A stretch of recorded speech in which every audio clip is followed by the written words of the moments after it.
Y'all hadn't gotten tired of that yet, have you? That's just funny every time, isn't it? It's too close to home, isn't it? Oh, if you've not read the story of Joseph in Genesis 37 through 50, by the way, let me say hello to our internet audience.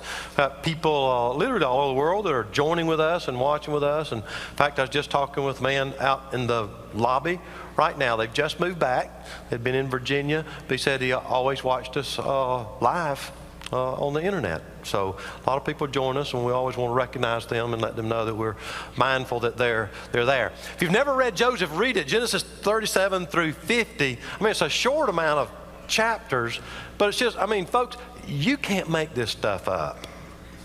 I mean, it is just rich with real life, just like we live it in every which way, where our heroes have failed, and our heroes are in addictions, and our heroes are having issues, but also they're finding healing and wholeness as they discover this God that they walk with.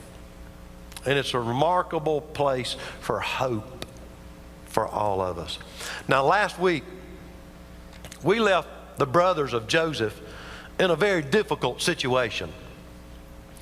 I mean, Joseph is now, this is 22 years later after he's been sold as a slave, as a 17-year-old kid. 22 years later, he's the head of the land of Egypt. And as predicted, they had 7 years of great harvest. And they knew from God that they were going to have 7 years of famine. So Joseph is saving up all the grain during those 7 years, and they got a ton of it. And now they are year 2 into the famine. And Joseph's in charge of giving out the food.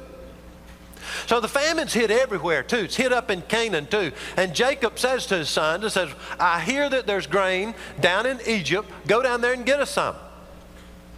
And so he sent the 10, not the 12. Of course, Joseph is one of the 12. He's there. They think he's dead. So goes the family secret. Benjamin is Joseph's full brother, the only other full brother, and he's the youngest, and Daddy's keeping him at home. So the other 10 come down to Egypt to get grain. Well, they get there, and they, it's just a beautiful day in the neighborhood, other than they need to go get some food. And lo and behold, the person that is divvying out the food is their brother whom they have sold, Joseph. They don't recognize him at all. But he recognizes them. Accuses them of being spies. And they say, oh, no. Said, your servants, we are honest men. Well, maybe they are now, but they got a little track record if you've been reading the story so far. But I think you're going to see things are getting much better among the brothers. That's going to lay the foundation for this reconciliation that we'll see today. So anyway, he accuses them of spies, and they said, no, that's not it at all. We got a son, father and brother. And he said, okay, I'm going to keep one of you here. I'll give you grain. I'm going to keep one of you here in jail. And when you come on your next trip to get your brother and to get your food, bring that youngest brother, and that'll verify everything you've had to say. Don't come back if you don't have the brother Benjamin, because I'm not going to give you any food, not going to give you your other brother back. And here, it was a beautiful day in the neighborhood. All this happened. And immediately, just as soon as all this starts breaking loose, they turn to each other and they say, this is happening to us because of what we did to our brother. They know they are guilty as they can be, and you have to wonder, this is 22 years. You thought that that'd been buried and long done with long ago, and everybody's forgotten about it now. It's 22 years ago, right? No, still there. Still there. This stuff's got to be uncovered. This stuff's got to be healed. This stuff's got to be touched by God. How many times do you think that happened in their 22 years? Every time something went wrong, every time something bad happened, they said, yep, there we go. God's punishing us again. We're getting it again for what we did. That's what guilt does to you. And so this has brought it all back up. All it is, and they think it's all their fault and all that. So he sends them back home, though. He keeps Simeon, and on their trip back home, they're ready to go back, and they get back home. And they give an account to their father what's happening. And one of the first signs that things are getting better, one of the first things that things are changing a bit, they get back home, and you know what they do? They tell the truth. Truth-telling, by the way, is a great sign of wholeness and wellness. Lying is a great sign of addictions and hurt and pain and unhealthiness. They tell the truth. They tell Daddy what happened, and that Simeon's up there. And Reuben, bless his heart, he's the oldest. He stands up and said, you know, we got to take Benjamin down there the next time. And I tell you what, Daddy, you send Benjamin down there. Won't you send him with me? I'll take responsibility for him. And if I don't bring him back, you can take the life of my two sons. Wow. They're telling the truth. They're taking responsibility, and they're being held accountable. Can you think of 3 more healthy things that we need in our lives than to be truth tellers, to take responsibility for our actions, and to be held accountable for the things that we do? How healthy can that be? Well, Jacob's still not quite ready to let Benjamin go. I mean, he's scared. He's afraid. If anything happens to Benjamin, he's a goner. He's already lost one son. He's not going to lose this one. But food runs out after a while, and they've got to do something. It's amazing how pain gets us open to some new ideas. How pain gets us open to doing things a little differently than our fears had made us do. Finally, things got so bad, he said, okay, y'all got to go get grain. Judah steps up this time, another brother. Judah steps up and said, you know we can't go without Benjamin. I'll be responsible for Benjamin. If anything happens to Benjamin, you can blame me for the rest of your life. I'll take responsibility. That's another healthy guy stepping up. I'll take responsibility. You can hold me accountable. I'll do it. And so the father says, okay. So they begin to load the donkeys with gifts and everything because they're afraid of the guy down there in Egypt. They load up the gifts, and by the way, if you've read the story, you know that the Egyptians put all the money back in the bags when they had gone back. So now they were afraid they're going to be accused of stealing, so they've got all the money ready to go back for the first trip, and they're bringing all the money for the second trip, so they got double the amount of silver to pay everybody off. And they get back, they come back down there, and lo and behold, Joseph has them go to his house. Now this just scares the living daylights out of them. I mean, why in the world is he taking them to my house? I mean, what's going on with that thing? And they figure they're just going to all be slaves to him. I mean, they're just bringing them, and they're going to be house slaves now. And they get in there, and Joseph sees Benjamin. And of course, he knows who he is, and he loves him. It's his only other full brother. And he goes over and he speaks nicely to him. He speaks graciously to him, but he can hardly contain himself. In fact, he leaves and goes into a private room and just weeps, just cries. He gets himself pulled back together kinda and wipes his tears off and gets his eyes okay so they can't tell, and he comes back in, and they're getting ready to eat a meal. And you know how he has them seated? He's got them seated by age. And they notice this from the eldest down. They notice it, and they're doing this. Oh, yeah. I mean, what's going on here? How do these people know how to get us in the exact age? I mean, what's the odds of getting 10 people in the exact age if you don't know somebody? That's pretty strong there. Anyway, they eat the meal and said, okay, we're going to fill you up with grain and send you back home. So they fill them up with grain and everything. But they do this one, there's one last test. I mean, Joseph is trying to discern where his brothers are and what's going on in their lives, because he's wanting to reveal himself, but he's wanting it to be a positive, workable situation also. And they have to have demonstrated some changes in their lives. As they're getting ready to go, Joseph has one of his servants take his silver cup that he drinks from and puts it secretly in Benjamin's bag. So off they go. Well, they get a little ways, and here come the servants coming up and says, hey, what's up with you guys? Y'all have stolen my leader's silver cup. Oh, no. We haven't done that. We haven't done that. In fact, search everything we've got, and I'll tell you what. Whoever's bag, if you find it, whoever's bag you find it in will be your slave. Ooh. And they go through, and lo and behold, it's in little Benjamin's bag. Now what are they going to do? What are those brothers we've been talking about for 3 weeks going to do? They did one of the most unusual things. It just surprised your socks off. If you haven't read this stuff, you need to read it. You just can't believe it.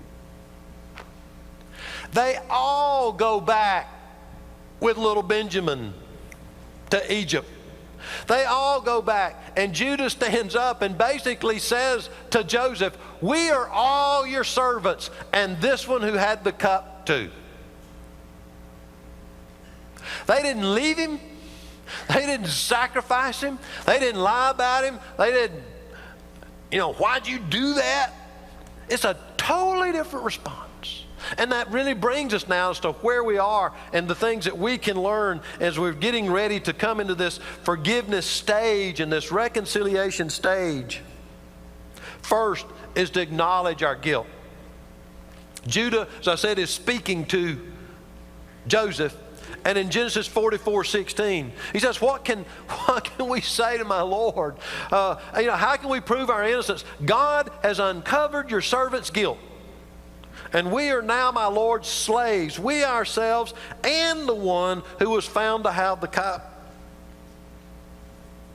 Now when he says you've uncovered our guilt, I think he's talking about something a lot larger than just you found the cup in the bag.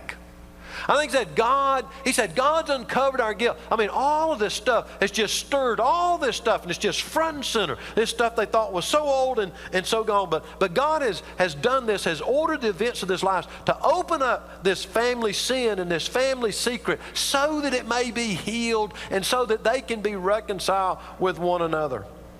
Now, even though it was a family secret, God always knew anyway. Do you remember when the cordless phones first came out?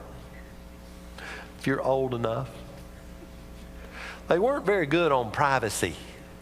I think they've got some of those issues fixed as time went along. But every once in a while, I remember picking up one time, and I was getting ready to use it, and I didn't have to use it. Somebody else was already talking on it. It's kind of like the party lines. Okay, who remembers party lines? We got some old people here. That's right. I remember party lines. Boy, weren't those fun? Yes, they were. You lifted it up real easily. Oh, yeah, you couldn't make that stuff up either, could you? Oh, our neighbors didn't know that we knew, but we knew. But it really didn't matter that you know what? God knows. I mean, who do we think we're hiding this stuff from? Who are we pushing all this stuff away from? It's Him. But payday has come now for these brothers because, it's gone as far as it can go. They are faced now with all of them becoming slaves. Their dad is not only going to lose Benjamin, he's going to lose all of their sons. And they've hit bottom and they've come clean. There just comes a time. There just comes a time to deal with your stuff. And maybe today is a time to start. It's a process, but I tell you what, it never starts without a start. There's got to be a start place. How difficult is it? How hard, and I know it is, because it must be, because we fight it and we fight it. How hard is it to say to a God who already knows, I have a problem. I have a problem. And I need help with the problem, whatever the problem may be. I'm reminded of a verse Numbers 32:23. Says, but if you fail to do this, you'll be sinning against the Lord, and you may be sure that your sin will find you out. The Living Bible says your sin will catch up with you. This stuff just catches up with us, and it caught up with the brothers. You know, it's been fun this week on sports radio listening to this guy. I don't know if you've followed it or whatever, but Richie Incognito, who was on the Miami Dolphins, and evidently he's bullying this other player, and the other player just quit the team, just walked off. And now, because of that incident and everything, he's gotten suspended, but all this other stuff is coming up now. And they got a video of him in a bar, you know, being bullying, and somebody else had a criminal complaint against him, and he had been dismissed from 3 other teams beforehand. Now all of a sudden it's all just coming up. I think he's off at an anger management seminar or something. You think? You know, what point do we have to get to where we say, I have a problem, and now it's time to deal with it, and I'm going to see what it takes to deal with it. Tens of years may pass over your life, and like these brothers, you may be even congratulating yourself that the sin is forgotten, that you're safe, and then all of a sudden some series of circumstances or some events or whatever brings the truth to light. Alcoholics Anonymous calls it hitting bottom. Hitting bottom, just getting to the place to where there's nothing else to do but to look up. Well, I want to say to you, you don't have to hit bottom. Sometimes that is the only time we ever do anything different, when it hurts enough. But why are we waiting so long? Why do we wait till when we've hurt everybody around us, broken every relationship that we have, and then finally we say, okay, I'll seek some help. I'll try to find some help. And Celebrate Recovery, which is our Christian expression of the 12-step process, which I think is wonderful for everybody. It's a great thing for any Christian to follow that process. Step 1 just simply says this: we admit that we are powerless over our addictions and compulsive behaviors, and that our lives have become unmanageable. Now, what's so hard about that? Saying, you know, I've got behaviors and stuff that I can't stop, and my life is unmanageable. I need some help. Maybe it's the Lord that you need. Maybe it's some healing that you need. I don't know what it is, but we got to a place where we need to say, I need some help. Step 5 says to admit to God, ourselves, and to another human being the exact nature of our wrongs. In other words, it's just what we're talking about. Acknowledging our guilt. Saying, I've got a problem. I've got an issue. What keeps us from doing that? It's denial. That's not a river in Egypt, although a lot of us think it is. Denial. It's where you sit there and you say, you know, it's not really all that bad. I really don't have a problem. It's not nearly as bad as Joe's problem over there. In fact, I'm getting better every day. In fact, I think I'm getting better in every day in every way. And so we just thinking that saying that it ain't so makes it ain't so. And we lie to ourselves. And we fool ourselves for some amount of time. But it's not working. It's not working eventually. I mean, you may hide it for a while, but it comes back up, and it cripples you in the meantime. Denial is an intense, horrifyingly powerful dynamic. But these brothers at the end of the road, I mean, they're at the end. There's nowhere else to turn. There's nothing else to do. There's nothing else to say about anything. And they need God, and they've acknowledged their guilt. Why do we wait? Then secondly is confessing our sin. Genesis 44:18 through 34. Judah gets up. He's addressing Joseph. He's talking, and he gives one of the most pitiful speeches, casting his care upon Joseph for his mercy, as he sits there and he retells this whole story about the Benjamin brother, how the first time they came, he said, you know, we couldn't come back without our little brother. And you know, our little brother and his father, they're like that. And the father lost the first son. And if he loses this son, he's going to die. And if we don't take him back, it's just going to be horrible and terrible and all that. And you know what he says?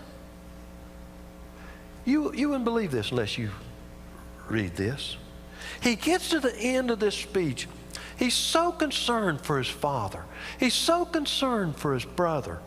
I mean, these are the same guys we've been talking about for 3 weeks, but now they've got compassion. They care. They've learned their lessons. They're different men. The changes have taken place. But here's what he says.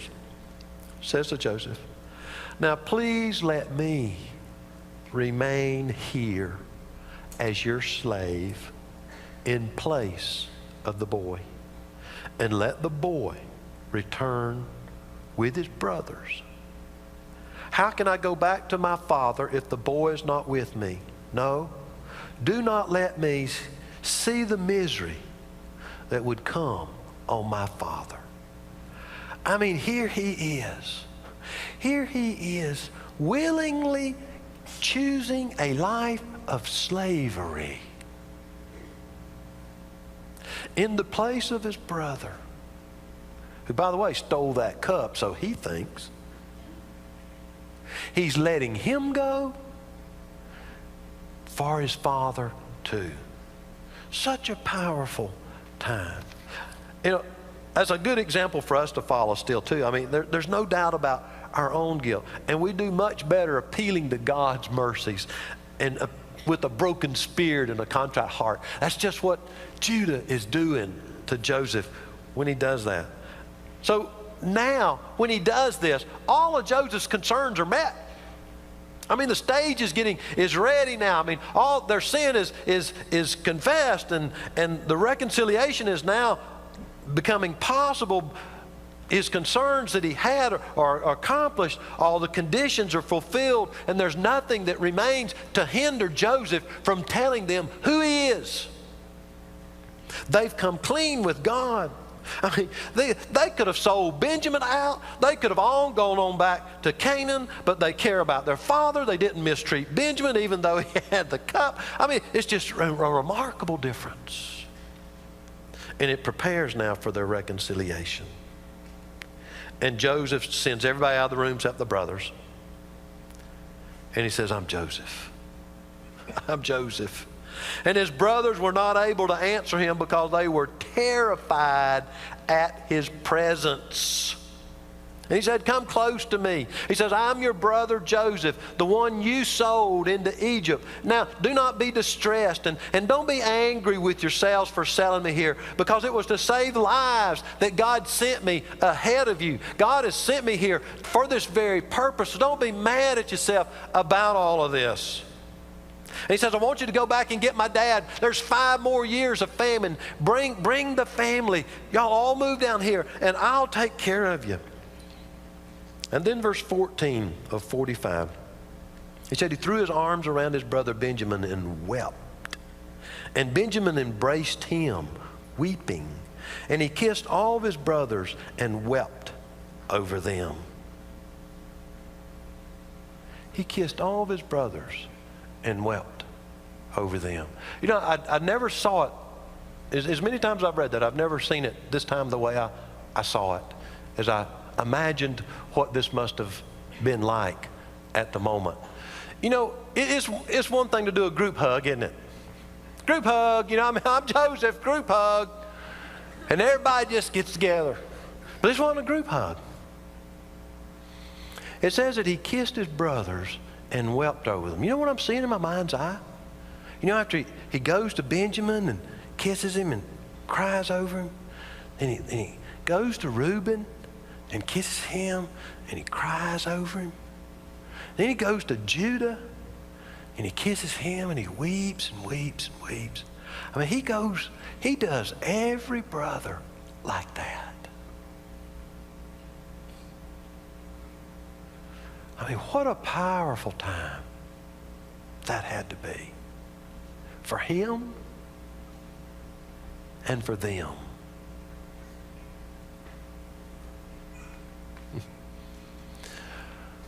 There comes a time when God begins to free us. There comes a time when God begins to heal us and make us whole. And we begin to move and act again like we did, like we should be doing. Eric Liddell was an Olympic runner. You might remember him from Chariots of Fire. One of the most famous races he ran was in 1923 when he was running against Ireland and Scotland and English runners. And he had already run the 100 and the 200, and he was nearly exhausted, but he was running the 400, which he had not trained for very much. And in the first round of the 400, he fell and found himself laying on the infield grass. He thought he'd been disqualified, but one of the judges was urging him to get up and run again. And he did. He got up and started running again. And a remarkable thing began to happen. He caught the first runner, and then he caught the next. I mean, the crowd had gotten electrified, and were just incredibly excited, till finally by the end of the race, he had caught the last one and won that race. Running in that style of holding his head back that was so known for him.